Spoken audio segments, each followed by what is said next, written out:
So I got a canvas that got damaged in the package and has a hole in it. I don't know if you can see that right there, but it went all the way through. And they gave me a new one since this one arrived damaged. But they gave me a new one, but they didn't want this one back. So I was thinking that we could fix it. All right, here's the canvas we're going to fix. We'll just take the plastic wrap off. Can you see the little tear there? It's pretty tiny, no thicker than my thumbnail. And the first thing we're going to do after we take off this wrap is we're going to take a piece of scrap canvas to use as a patch. And you want to patch it from the back of the canvas.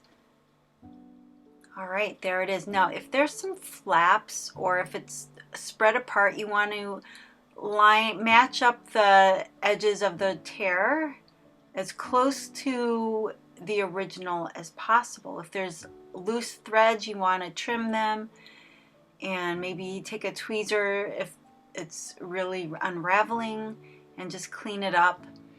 And you want to allow about an inch of leeway on the edges of your patch just to anchor it down.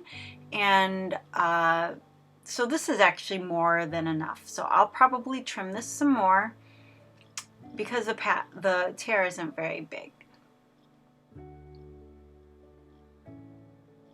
But that's where it's going to go. And I'm going to put the gesso side down, just so that, because that's where the paint is going to be. If any paint runs through, it'll be on the gessoed surface of this canvas.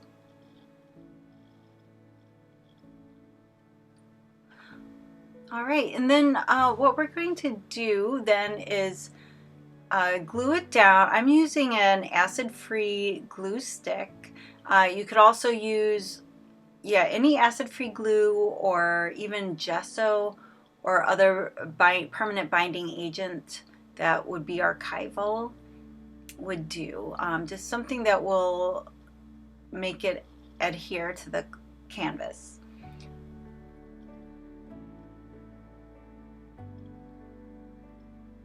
All right, so once I glue this down, you want to do it on a flat surface. You wouldn't want to do this on the carpet where it's not going to create a perfectly flat and smooth.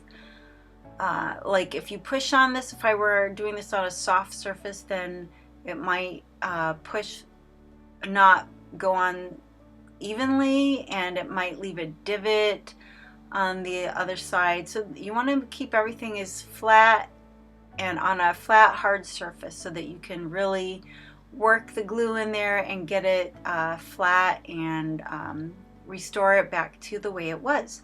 And if there's any kind of divot on the front, one thing you can do, I mean, it should be ready to paint on once the glue dries, but you can add some gesso just to even out the surface, and any loose threads, like I said, that are rough edges.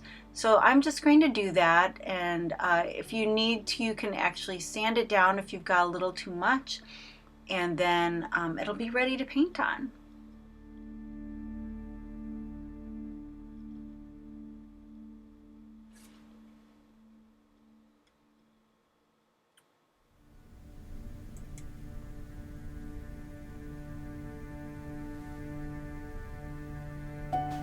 Thanks for watching.